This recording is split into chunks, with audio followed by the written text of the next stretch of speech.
Irán está pidiendo negociar. Y Trump les dijo algo que nadie esperaba escuchar. Ya es demasiado tarde. 3 palabras. 3 palabras que pueden cambiar el mapa del Medio Oriente para siempre. Bienvenido al canal. Hoy vamos a hablar de algo que está pasando ahora mismo, mientras tú estás viendo este video. Una crisis que no está en pausa, no está en modo de espera, está activa, está ardiendo, y tiene el potencial de convertirse en el conflicto más grave que el mundo ha visto en décadas. Quédate hasta el final porque voy a explicarte todo desde cero. No importa si no sigues las noticias todos los días, cuando termines este vídeo vas a entender exactamente qué está pasando, por qué está pasando, y lo más importante, qué puede pasar después. Respira. Y vamos. Vamos a empezar con lo que dijo Trump, porque las palabras importan. Y estas en particular importan muchísimo.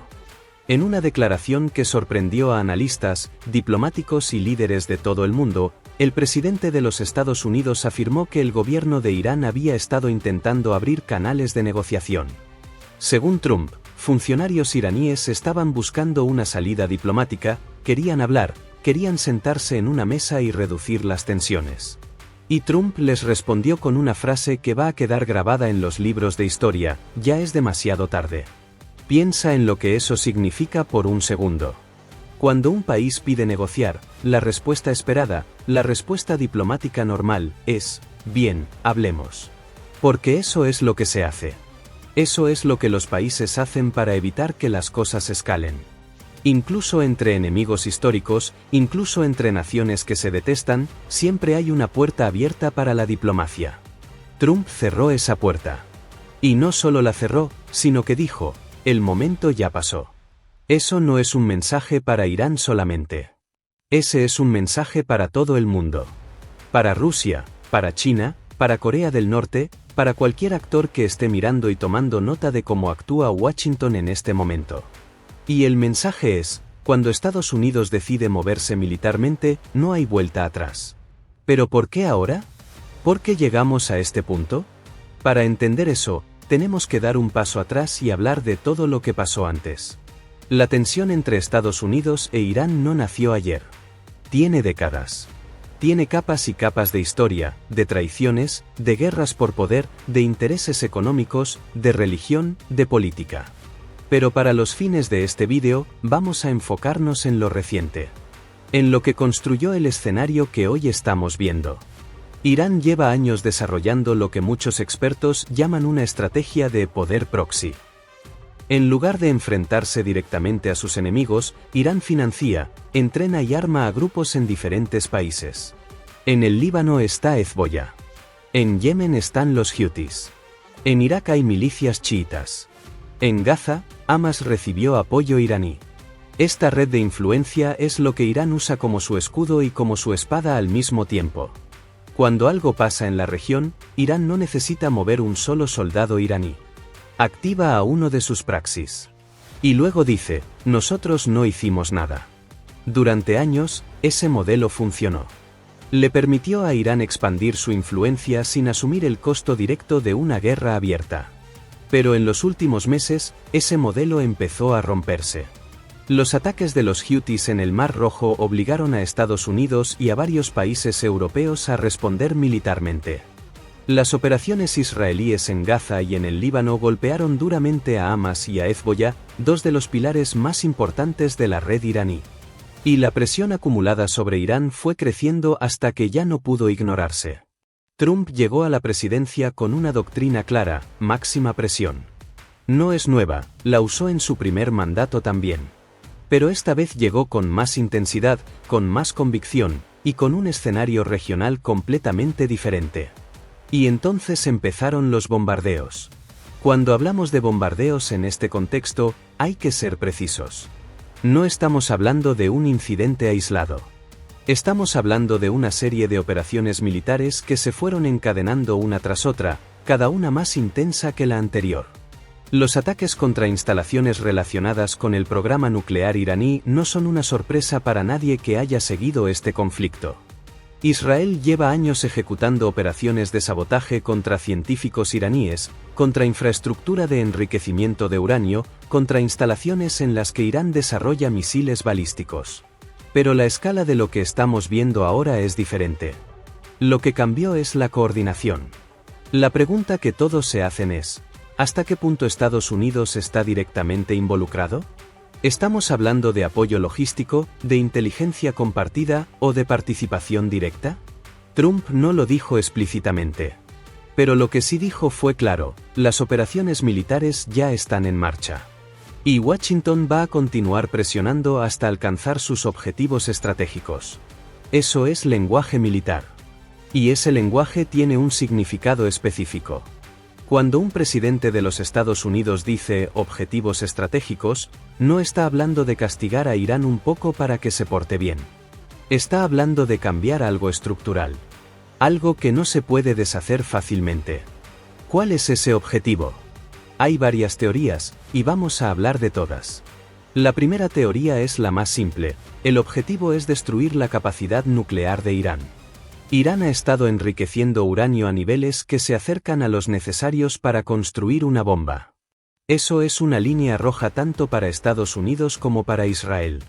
Si ese es el objetivo, entonces las operaciones militares están diseñadas para retroceder el reloj, para destruir las instalaciones donde ocurre ese enriquecimiento y dejar a Irán sin la capacidad de construir un arma nuclear por al menos varios años. La segunda teoría va más lejos, el objetivo es debilitar al régimen iraní a tal punto que colapse desde adentro. Irán tiene una economía que ya estaba en serios problemas antes de todo esto. Las sanciones la habían golpeado duramente. El rial iraní se había devaluado enormemente. La población estaba descontenta.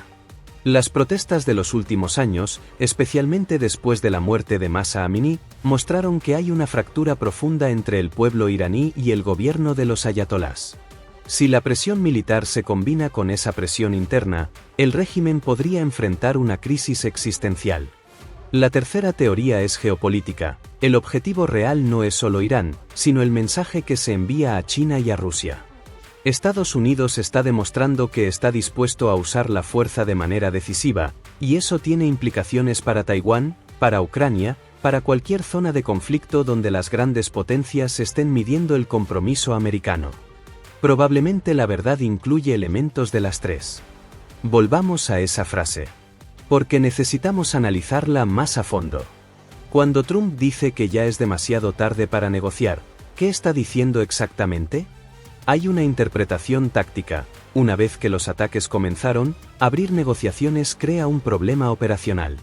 Si paras las operaciones para negociar, le das tiempo al enemigo para reorganizarse, para mover equipos, para preparar contraataques. Es una vulnerabilidad. Entonces, desde un punto de vista puramente militar, no tiene sentido pausar. Hay una interpretación política. Trump sabe que cualquier negociación en este momento sería vista como debilidad. Su base electoral, su imagen, toda su marca política está construida sobre la idea de que él no cede. Que él no es el tipo de líder que llega hasta la puerta del combate y luego retrocede. Negociar ahora sería contradecir todo lo que ha prometido. Hay una interpretación estratégica más profunda. Trump puede estar calculando que Irán está usando la oferta de negociación como táctica de tiempo. Lo hace siempre. En 2015, cuando se firmó el acuerdo nuclear, muchos analistas argumentaron que Irán usó las negociaciones para ganar tiempo y avanzar en su programa. Si Trump cree que esto es lo mismo, que Irán está pidiendo negociar simplemente para detener los bombardeos y luego continuar con lo que estaba haciendo, entonces rechazar la negociación tiene lógica. Y hay una cuarta interpretación, quizás la más inquietante. Trump realmente cree que puede ganar esto militarmente. Que los objetivos se pueden alcanzar con suficiente presión, y que una victoria militar completa es más valiosa que un acuerdo negociado que podría deshacerse en el futuro. Cualquiera de estas interpretaciones que sea correcta, el resultado es el mismo, no hay mesa de negociación. No hay diplomacia activa. Solo hay presión, y más presión, y ver quién cede primero. Una declaración de este calibre no pasa desapercibida. El mundo reaccionó. En Europa, la preocupación fue inmediata. Los aliados europeos de Estados Unidos han estado caminando una línea muy delgada en este conflicto. Por un lado, apoyan a Israel y reconocen las amenazas que representa el programa nuclear iraní. Por otro lado, tienen miedo de una escalada que desestabilice completamente la región, genere una nueva crisis de refugiados, disrumpa las rutas energéticas y eventualmente los arrastre a un conflicto en el que no quieren participar. La respuesta de Irán fue, como era de esperar, de dos caras. Por un lado, negaron públicamente haber buscado negociaciones. Eso es lo que hacen siempre, guardar las apariencias frente a su audiencia interna y frente a sus aliados en la región. Mostrar que están buscando un acuerdo sería visto como debilidad. Entonces niegan. Pero el hecho de que Trump lo dijo, de que fue específico, de que usó esa información como justificación para continuar la presión, dice mucho sobre lo que realmente está pasando en los canales diplomáticos secretos. China observa con gran atención. Irán es un socio comercial importante para Beijing, especialmente en lo que respecta al petróleo. Pero China también tiene sus propios cálculos. No quiere una guerra total en el Medio Oriente que disrumpa los mercados globales y complique su propia situación económica. Al mismo tiempo, un Estados Unidos atrapado en un conflicto regional es un Estados Unidos con menos capacidad de enfocarse en el Indo-Pacífico, lo cual no le viene mal a China. Rusia también está mirando. Putin tiene su propio conjunto de intereses. Ha desarrollado una relación con Irán, especialmente en el contexto de la guerra en Ucrania, donde Irán le ha suministrado drones. Pero Rusia también sabe que una derrota total de Irán reordenaría el Medio Oriente de una manera que no favorece sus intereses. Y luego están los países del Golfo. Arabia Saudita, los Emiratos Árabes Unidos, Qatar. Tienen una relación complicada con Irán. Históricamente son rivales, hay una división religiosa profunda entre el Islam sunita y el Islam chiita que tiene siglos. Pero también tienen negocios que proteger, infraestructura que podría ser blanco de represalias, y una preocupación real de que una guerra total en la región los afecte directamente. Esta es la pregunta que todos están evitando hacerse en voz alta. Pero hay que hacerla. ¿Qué pasa si Irán decide que ya no tiene nada que perder y responde con todo lo que tiene? Irán tiene capacidades militares significativas. No es una potencia como Estados Unidos, eso está claro. Pero tiene misiles balísticos con un alcance considerable. Tiene drones armados de largo alcance. Tiene la capacidad de cerrar o al menos perturbar gravemente el estrecho de Hormuz, por donde pasa aproximadamente el 20% del petróleo mundial. Tiene sus praxis, que aunque debilitados siguen siendo operacionales en varios frentes. Un ataque iraní directo contra bases americanas en la región o contra Israel sería un salto cualitativo enorme en la escalada. Sería cruzar una línea que haría muy difícil para cualquiera de los dos lados dar un paso atrás sin perder la cara completamente. Y luego está la posibilidad nuclear. No el arma todavía, pero la amenaza. Si Irán siente que su existencia como régimen está realmente en peligro, podría acelerar cualquier capacidad que tenga en esa dirección, simplemente como un mecanismo de disuasión. O podría decidir que si cae, no cae solo. Eso es el escenario del apocalipsis, el que los analistas llaman la espiral incontrolada. No porque nadie quiera que pase, sino porque en las guerras, una vez que la escalada toma momentum, a veces ya no hay nadie con suficiente poder para pararla. No estamos ahí todavía. Pero la declaración de Trump de que es demasiado tarde para negociar nos acerca a ese territorio. Hay un aspecto de esta crisis que afecta directamente tu vida, aunque no vivas en el Medio Oriente, aunque no tengas nada que ver con la política internacional. El petróleo. El estrecho de Hormuz es literalmente el cuello de botella por donde pasa una porción enorme del suministro energético global. Si ese estrecho se cierra, o incluso si hay una percepción seria de que podría cerrarse, los precios del petróleo se disparan. Y cuando los precios del petróleo se disparan, todo lo demás también sube. La gasolina. Los alimentos. El transporte. La electricidad en muchos países. Es una reacción en cadena que llega a todos. Los mercados financieros ya están nerviosos. Los inversores odian la incertidumbre, y este conflicto es pura incertidumbre multiplicada por 10. La volatilidad en los mercados cuando hay escaladas en esta región es históricamente muy alta. Para los países de América Latina, que ya tienen economías frágiles, un shock energético global sería devastador. Inflación que ya es alta se volvería peor. Monedas que ya están bajo presión se devaluarían más. Deuda externa que ya es difícil de manejar se volvería más cara. Este no es un conflicto lejano. Las consecuencias económicas de lo que está pasando en el Golfo Pérsico llegan a Ciudad de México, a Buenos Aires, a Bogotá, a Lima. Llegan a tu bolsillo. Bien. Hemos visto qué pasó, cómo llegamos aquí, qué dijo Trump, cómo reaccionó el mundo y cuáles son los riesgos. Ahora la pregunta que más importa, ¿qué viene? Voy a darte 3 escenarios. Del más optimista al más preocupante. Escenario 1, la presión funciona y hay un acuerdo eventual. En este escenario, los bombardeos y la presión militar logran lo que se busca. Las instalaciones nucleares iraníes sufren daños suficientemente graves como para que el programa retroceda años. La economía iraní, ya muy deteriorada, no puede aguantar más. El régimen, que ya enfrenta presión interna, decide que la única salida es negociar. Y eventualmente, tal vez en semanas, tal vez en meses, hay un acuerdo. No sería un acuerdo perfecto. Ningún acuerdo en geopolítica lo es. Pero sería un acuerdo que establece límites, que detiene la escalada, y que da a la región algo parecido a la estabilidad. Trump podría presentarlo como una victoria total. Yo presioné, y ellos cedieron. Y técnicamente no estaría mintiendo. La probabilidad de este escenario depende de cuánto daño real pueden hacer los bombardeos, y de cuánta resistencia tiene el régimen iraní para aguantar esa presión. Escenario 2. El conflicto se estabiliza en un nivel bajo pero continuo. En este escenario, ningún lado logra sus objetivos completos. Los bombardeos no destruyen completamente las capacidades iraníes. Irán no tiene la capacidad de responder de manera que cambie el balance. Y los dos lados terminan en una especie de guerra de baja intensidad indefinida.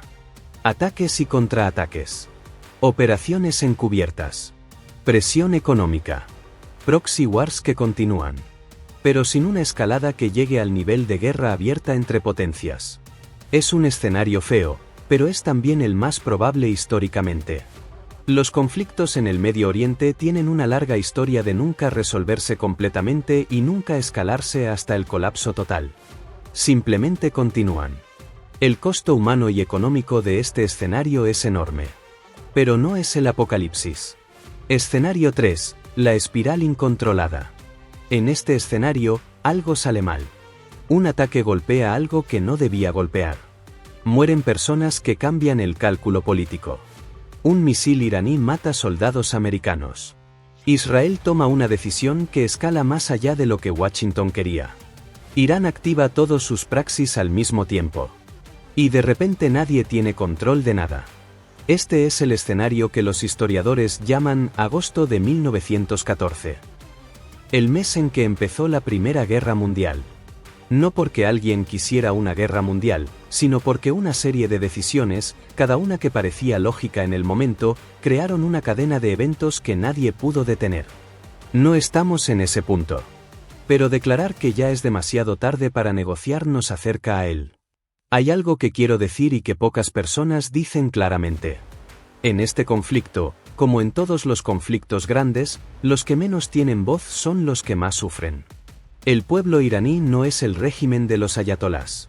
Hay decenas de millones de iraníes que no eligieron a sus líderes, que han protestado contra ellos arriesgando su vida, que quieren vivir en paz y tener acceso a una economía que funcione. Cada bombardeo que golpea infraestructura, cada sanción que colapsa la moneda, cada escalada que sube el costo de vida, los afecta a ellos directamente. Eso no significa que el programa nuclear iraní no sea una amenaza real. Lo es. Eso no significa que el régimen no deba rendir cuentas. Debe hacerlo.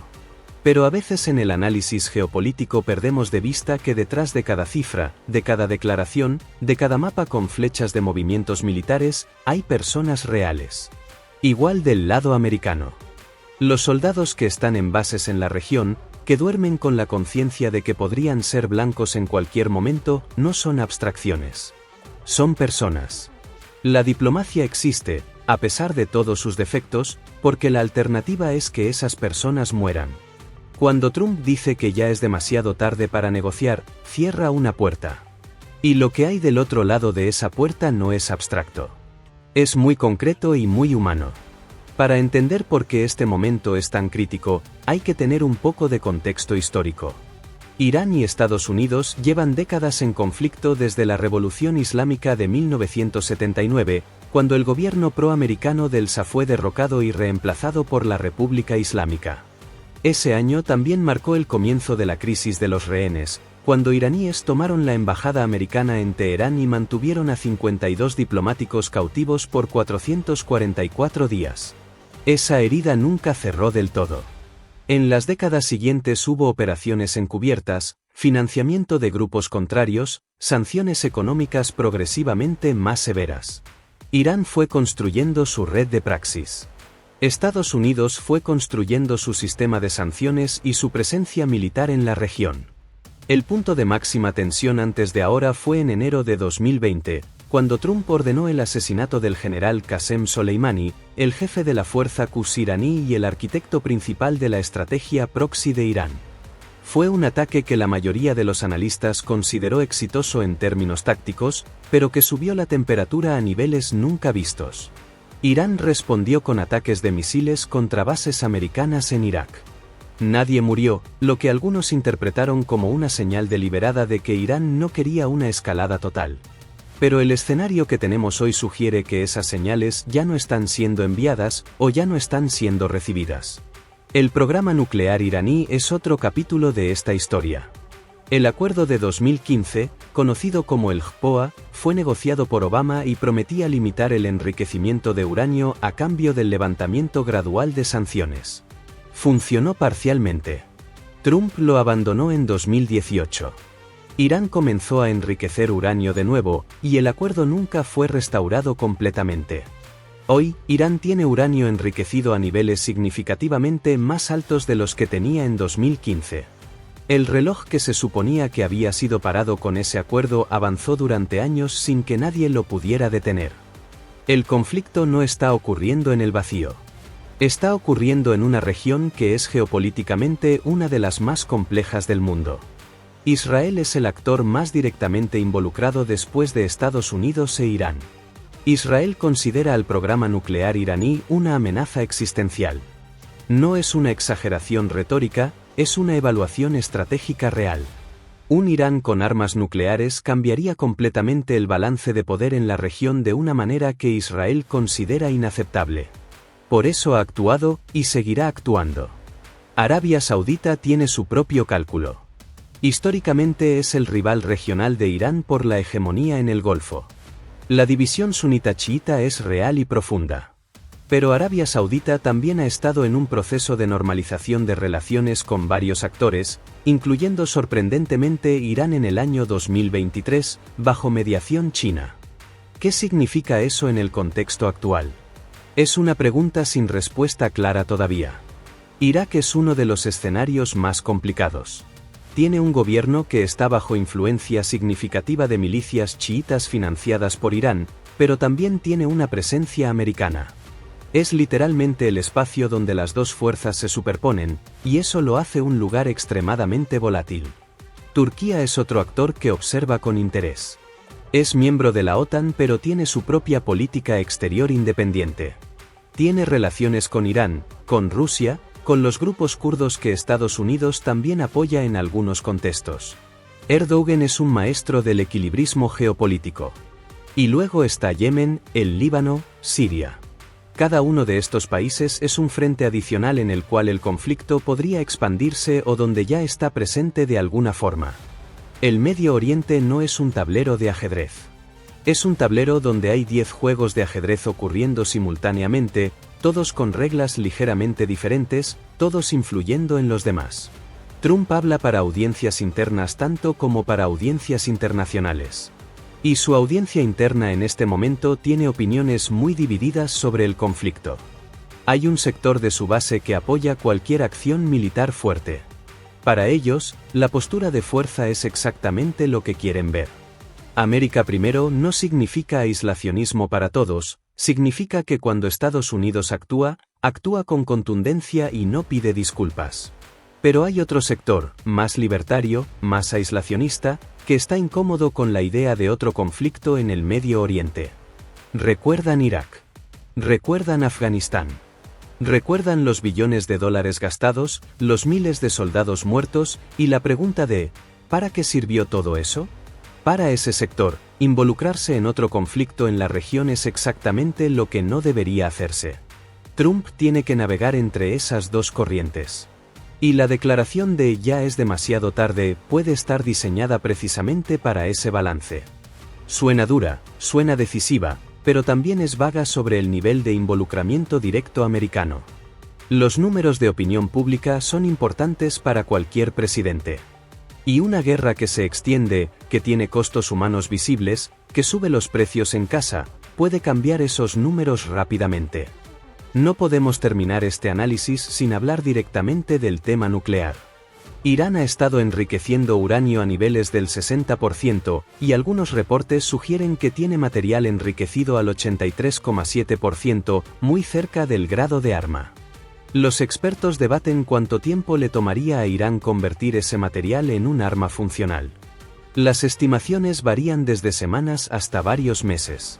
Esa es la razón fundamental por la que este conflicto llegó a este punto ahora. No mañana, no el año que viene. Ahora. Porque la ventana de tiempo para actuar antes de que Irán cruce ese umbral se está cerrando. Si Irán obtiene un arma nuclear, el paisaje del Medio Oriente cambia para siempre. Arabia Saudita ha dicho explícitamente que si Irán tiene una bomba, ellos también querrán una. Eso significaría proliferación nuclear en una de las regiones más inestables del mundo. El Tratado de No Proliferación Nuclear es uno de los pilares del orden internacional de posguerra fría. Si Irán lo rompe sin consecuencias, ¿qué mensaje envía eso a Corea del Norte? ¿A otros países que tienen ambiciones nucleares? Esta es la razón por la que el conflicto tiene dimensiones que van mucho más allá del Medio Oriente. Es sobre las reglas del sistema internacional. Es sobre quién puede hacer qué sin consecuencias. Y es también la razón por la que Trump puede argumentar que este no es un conflicto de elección, sino de necesidad. Que dejar que Irán cruce ese umbral sin actuar sería peor que actuar ahora con todos los riesgos que eso conlleva. ¿Tiene razón? Esa es una pregunta genuinamente difícil. Los argumentos de ambos lados son serios. Pero lo que es innegable es que la decisión ya fue tomada. Las operaciones están en marcha. Y el mundo está esperando ver qué pasa. Hay un último nivel de análisis que quiero hacer, y es el del legado. Trump está en su segundo mandato. No puede presentarse de nuevo. Eso cambia su cálculo de maneras importantes. Los presidentes en segundo mandato piensan en su lugar en la historia. Piensan en lo que van a dejar. Si logra resolver el problema nuclear iraní de manera decisiva, si logra lo que Obama no pudo, lo que Biden no pudo, eso sería una afirmación enorme de su doctrina de política exterior. Sería la prueba de que la presión máxima, usada sin vacilaciones, funciona donde la diplomacia blanda falló. Si sale mal, si el conflicto se sale de control, si los costos económicos y humanos son demasiado altos, si Irán responde de maneras que generan una crisis mayor, ese legado sería muy diferente. La historia juzga a los líderes por los resultados. Y en este momento, los resultados todavía están siendo escritos. Lo que sí es claro es que el mundo de hoy, mientras tú ves este vídeo, es un mundo donde una de las tensiones geopolíticas más peligrosas de los últimos décadas está en su punto más crítico. Donde un presidente americano rechazó una oferta de negociación con 3 palabras. Donde los bombardeos continúan. Y donde el siguiente movimiento podría determinar el curso de los próximos años. Eso es todo por hoy. Sé que fue mucho. Sé que fue denso. Pero este es el tipo de tema que merece ese nivel de profundidad, porque lo que está pasando importa, y tú mereces entenderlo completamente. Si este vídeo te aportó algo, si saliste de aquí sabiendo más que cuando entraste, eso es exactamente lo que busco con este canal. Déjame en los comentarios qué piensas. ¿Crees que Trump tomó la decisión correcta al rechazar las negociaciones? ¿Crees que hay una salida diplomática todavía posible, o ya cruzamos el punto de no retorno? Quiero leer tu opinión. Y si quieres seguir este conflicto conmigo, suscríbete. Voy a seguir cubriendo esto conforme evoluciona, porque esto no terminó. Esto apenas está comenzando. Hasta el próximo vídeo.